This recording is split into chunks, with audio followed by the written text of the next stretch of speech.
Hi, good morning. It is November 30th, 2023, and I am Patrick Brady, your host for Global Flows. Yep, today we're going to look at a couple articles. Mainly here on this channel, we focus on the global flows of ideas, people, culture, finance, money, and people and trade. So let's get into the first Financial Times article. Inflation is on everyone's mind. I just saw an article yesterday in the newsletter. I put it in there. Christmas trees are up 10%, and fake trees are up, something like 20%.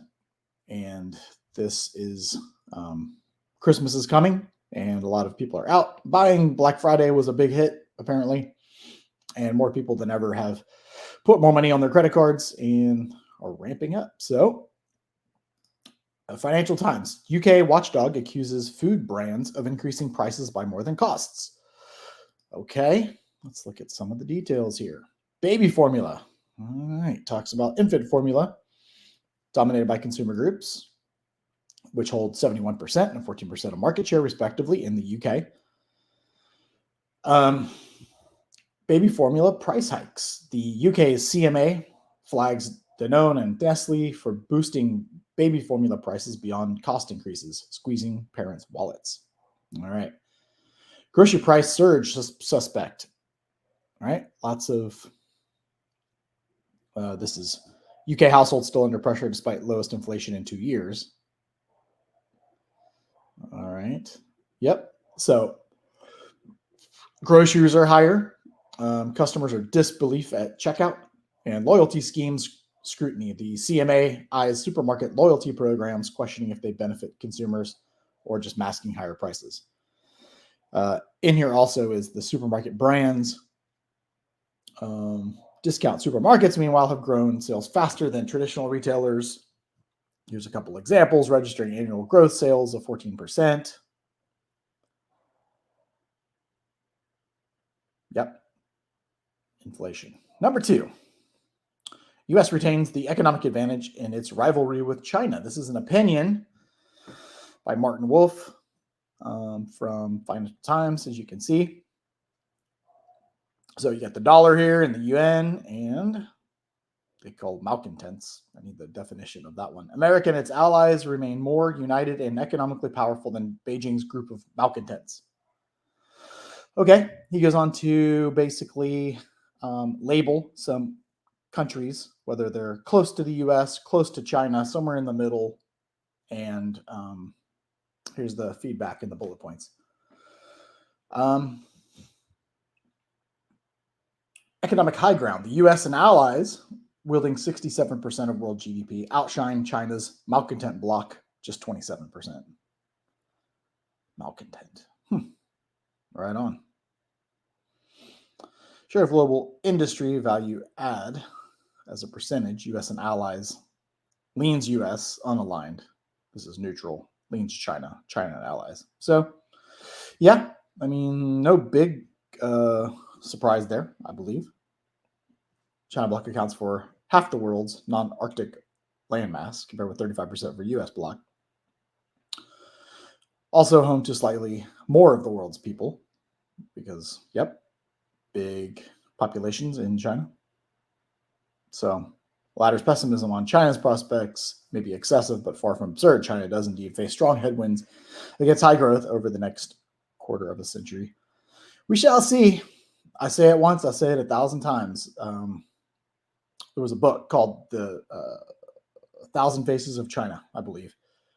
Just when you think that you figured out China, what to the positive, optimistic, or the pessimistic, that country continues and always will confound experts.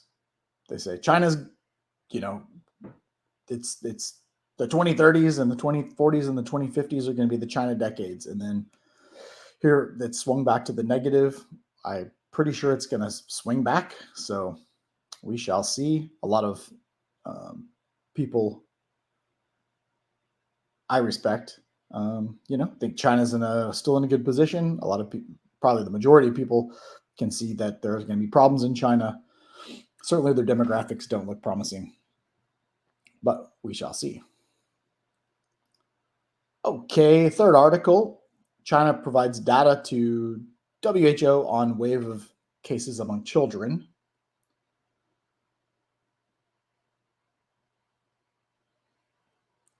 The pneumonia pandemic. The WHO waves a red flag over China's child pneumonia spike, prompting Beijing to reluctantly share data after a public nudge. Hospital hustle.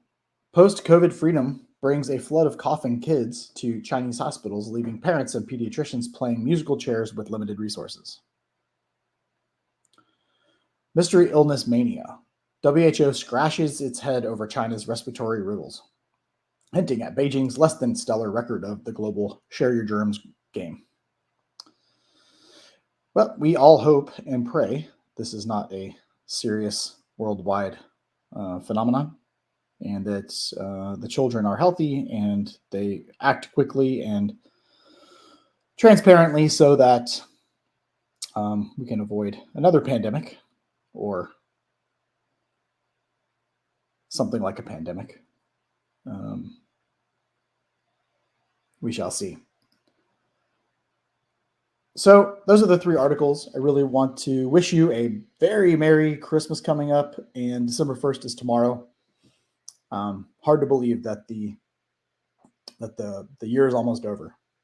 I'm going to be working on my 2024 goals, and we'll look forward to expanding this podcast and YouTube video in 2024. I think I'm more comfortable getting in front of the camera now.